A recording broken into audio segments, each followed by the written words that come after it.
Up, guys? It's me, and yeah, let's end this disappointing streak with the most disappointing anime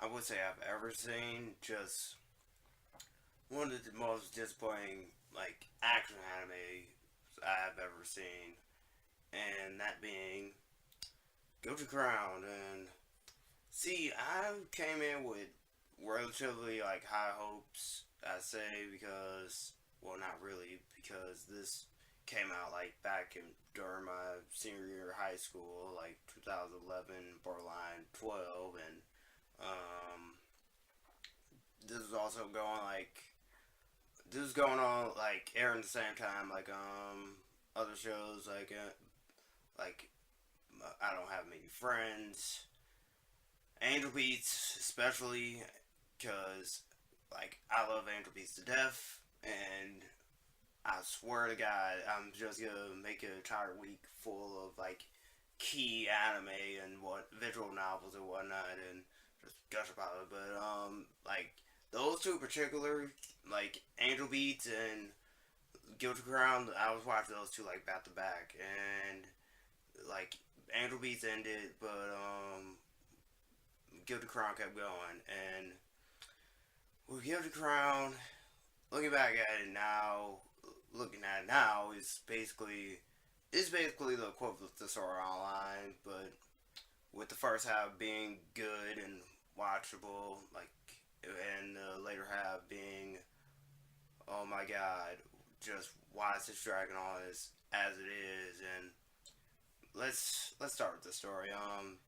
See, basically, there's this group called Funeral Parlor, and there's this lead serum named Iori, and the main character Shu, who is basically a generic anime character ever, and he meets up with her while on a run. I think like a straight trip from school or whatnot, and he gets embeddled in like whatever, like the whole situation between like fuel power and the government because they're like at odds with each other, and Shu finds himself in the middle of it and not knowing like and then like the earlier episodes were like him struggling, coming to terms with the fact of like what he wanted to do because like there was this other character named Guy who's like the basically like the leader of Fear Parlor, and he was basically like telling Shu like he has a decision to make, like he could either join Fear Parlor or just live like or just go on, and that's the struggle Shu was going on with for the beginning half, because he was wishy washy as hell at that point, and like understandably, like yes, like you can relate to Shu at this point because he's been thrust to a situation he had nothing about, knew nothing about, with people he barely knew. Except this is something that bugged me, and I'll get to that later. Like he already being the low exception, and later Guy, but still, it was just one of those moments like you can like the thing with Guilty Crown is like they try to explain so much and yet at the same time do so little. Like see the first episode, like they basically talked about what the namesake mean, Guilty Crown, like the power of the king.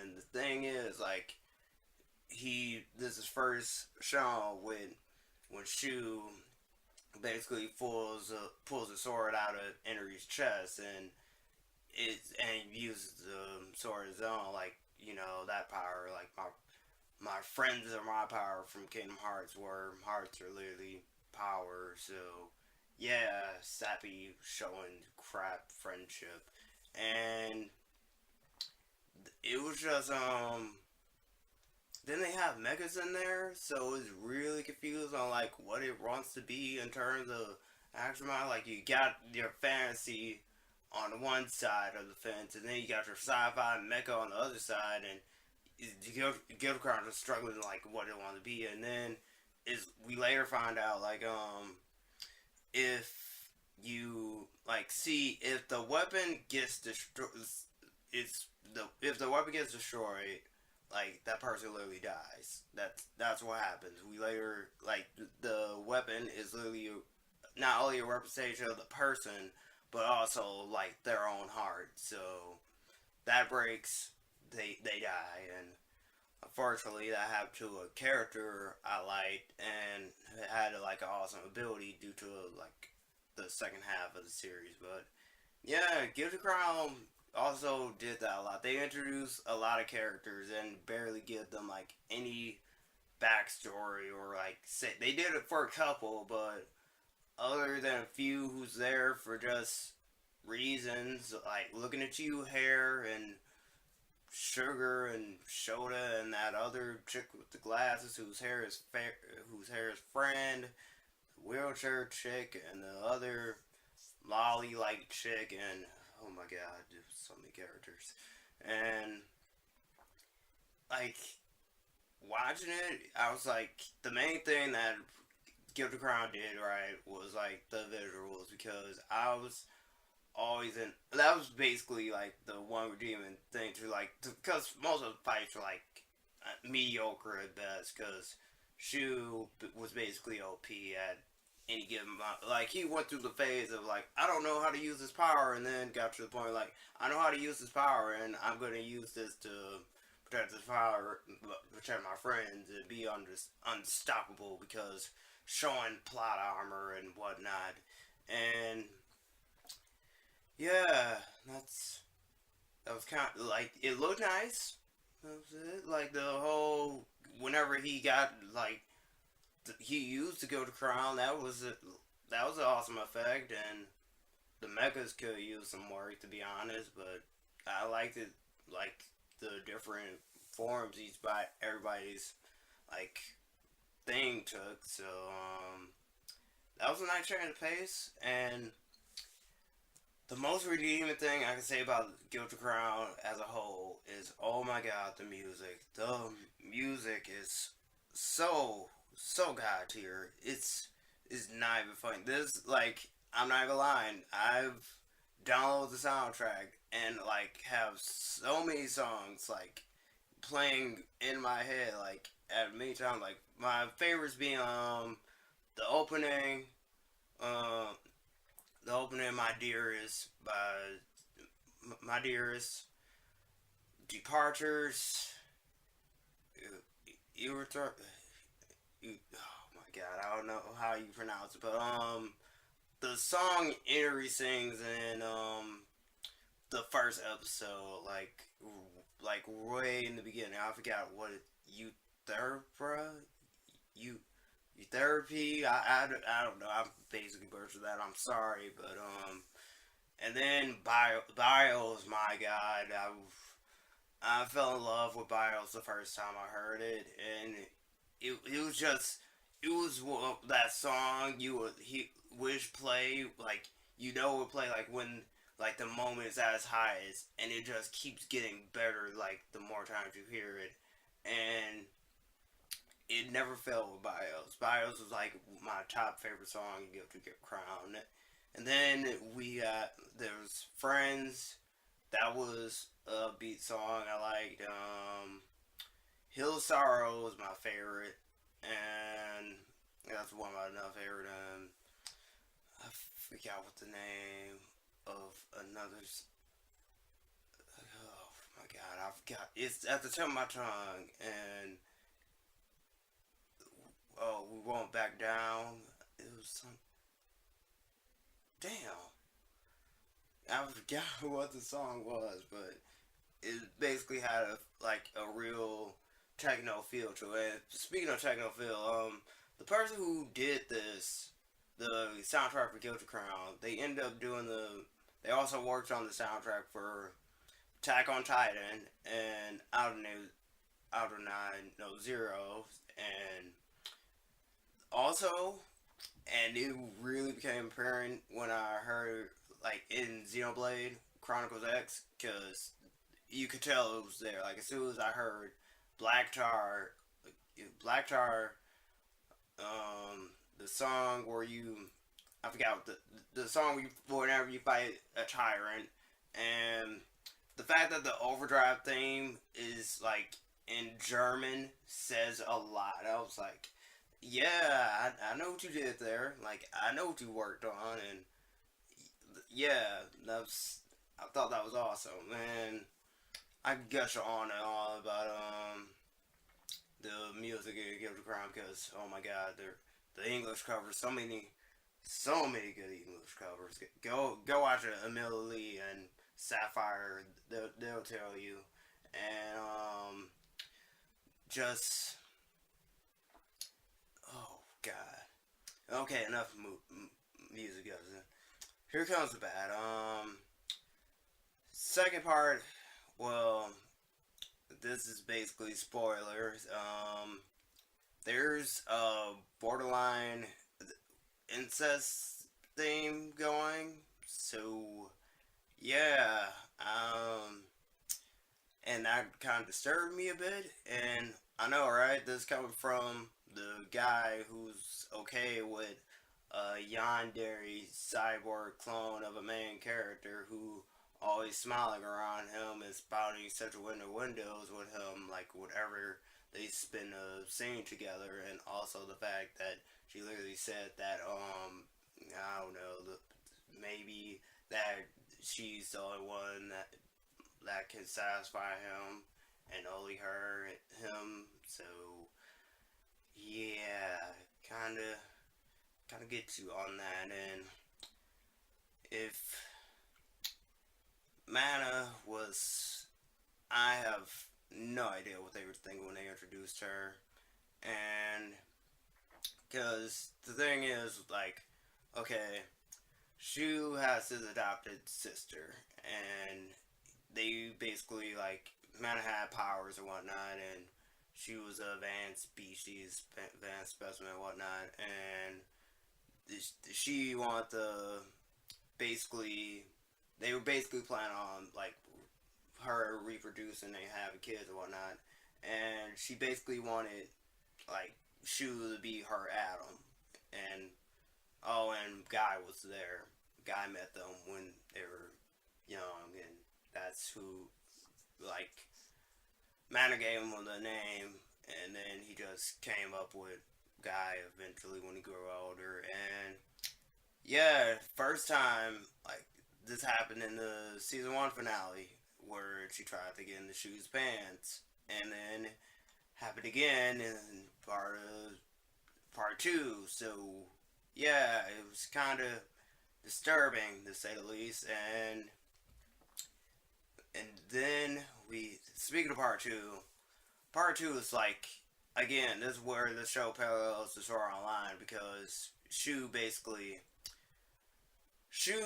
becomes Edge fucking Maverick, and I promise you, I will. If you play Star Ocean: The Last Hope, you will know what I'm talking about. Like way before, if you haven't played Star Ocean: The Last Hope, I will spare you the details of that game because I swear to God that turned me off from Star Ocean. But 5 is looking hopeful, but another time, another place. We're talking about Get the Crown here.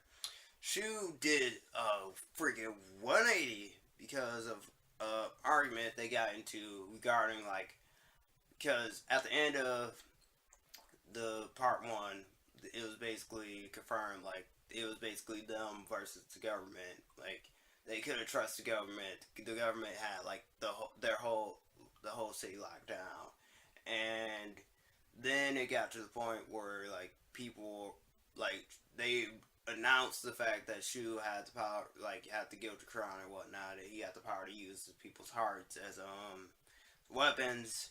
And then his friend was like, "Hey, we should make a list and like from like how useful the power is." And his other friend, who I fucking hate with a passion, I hate you, Soda. I hate you and everything you stand for. I just want you to know that. And that hate will never ever end. I hate you more than I hate Ichigo. As you guys are both on the same level, but I hate you. I hate you too so much. and he got upset because his power was a camera.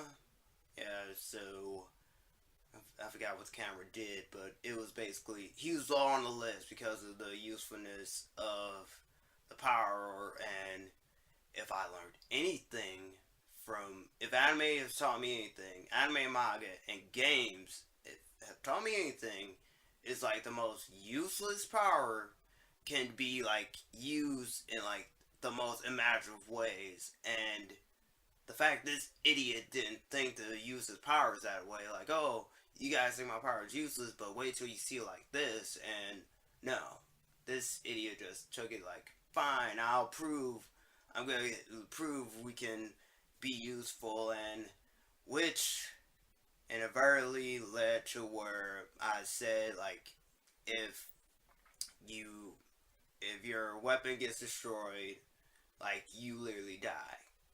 That's literally what happened. And the character question was hair, and because she ended like they end up fucking up so badly that Shu had and had to come rescue them, to the point where I think a car blew up, some cancer blew up, something blew up, and the recoil like did like a lot of damage to Shu, and he was like severely hurt, and like Hair was trying to heal him, but like in order to heal, like it was got to the point where like her healing was, her bandage was about to break, and her power was like she could heal like anything, and it was about to break, and when it broke, like she would like die, and she basically gave her life to save Shu. And that's basically was the cataclysm from like Shu's character change, because he ended up becoming like real serious and took the list to like a whole. And basically the only one who stood by his side loyally was Inari, who basically was becoming a fucking psycho herself because mana. And I'm like, and that's another thing. I'm like, is Eerie like a mana? Is Mana's reincarnation? Are we putting like Tales of Symphonia where like Eerie's like just the like a host for her, like Mana's soul's inside her, and Eerie's just the body. It's just Mana inside, and Mana's gonna take the body because she ended up doing that, and at the end of season two, anyways. Well, part two, anyway. So again, another spoiler. So I don't feel like I'm doing that much like spoiling. I'm saving you some trouble, mind you, because it's really kind of fucking looted. And yeah, Shu went dark and Mimo for a bit, and it's like I I can't let that happen again. And basically pulled the edge, and I was like, I could like him as a character. The only character who's likable throughout the entire series was Guy, and that says a lot. One character who basically said from the start, like everything I did was for Mana to be by her side because like she took me in, gave me a name, and I just everything I did, even like if he became a devil, that's what he said. Even if I become the devil, I at least want to be a man aside, and that that basically parallels to like what Lelouch told C2 and Code Geass, like when she declared she's a witch, and he's like, and Lelouch replied, "If you're a witch, I'll be your warlock." Then it was basically just like that, and yeah, that kind of got me in. Another plot hole I never understood is how the hell Shu and Eerie knew each other. I'm like, that's never explained at all. Like, how do they know each other? Like, you guys never saw each other. Like, yeah, you're a band. Like, that was like their cover. Like, Eerie's part of Fear Power, like part band too. Like, yeah, they're part of like a anti-government group, but still, he choose like they never met each other. Like they shouldn't be on a first name basis or know each other. They have never met. And I know what you're probably saying, like, oh, well, it was a prequel and man and whatnot, but that still doesn't explain anything. And that's the main thing, my main problem with Guilty Crown. Like, they have a lot going on for it, but barely answers it. And that's what left it disappointing for me. And the ending, so. And basically, Shu doing the whole I'll carry your burdens on my shoulder or whatnot because yeah, Shouta was dying. That was another thing. I was really hoping he would die.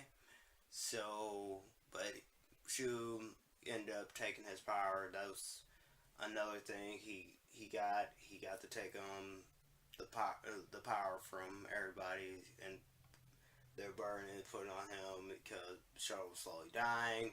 So he did that, and yeah, he stopped Shouta for dying. That noble piece of shit just could let the bastard die because and he was adamant about it. He wanted to die. Shouta wanted to die because he was scared.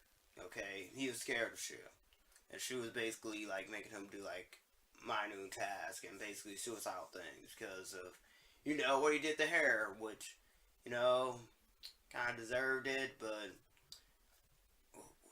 hey, you may call me out on that, but he did kind of deserve some of that, but you know, all in all, if you want to watch an anime who would like god tier music and whatnot and okay plot and characters was really say characters is like one redeemable character in that series to me and he ended up getting like shafted halfway through, but anyway, if you want to see that regardless of my nitpicks, I'd say go for it. Like, it's basically what I tell you with Bleach. It's proceed with your own caution, because don't go into a high expectation like this and best thing ever like this, and that's darker than black because God knows it's not nowhere near darker than black because at least darker than black did something original, and just if that's not your cup of tea, I'd recommend Speed Grapher. That's something I could recommend. Like, underrated. Say it's underrated anime because no one talks about it, and that's a freaking. And it also serves as the middle finger to Shouta because the main character, has a fucking camera that can fucking kill people. Fuck you, Shouta, and everything you stand for. Told you cameras could be useful, but again, I'm done here. I'm done here. Disappointment week over with, guys. We made it. We're here, and that's the end of it. We can move on to bigger and better things now. So, see you next week, where I'll try to think of like a better video format. But mind you, I'm still planning on doing like the one format a week. It's interesting to see what like to come up with. And again, SFM, Twitter, social media on my banner. You can contact me on that and ask questions or whatnot and requests. I do those. So, two and zero. Thank you guys for watching. Till next time, keep it classy. And this has been Let's Talk Anime. And before you ask, I'm not doing an anime intro. That's a no-no. I do not want to get copyright strikes because, oh, I already got a copyright claim. Now I need a copyright strike. Speaking of that, I better be seeing some Invasion from Within videos be taken down like a few days from now. At all. Freaking tsunami bomb. Happy reunion.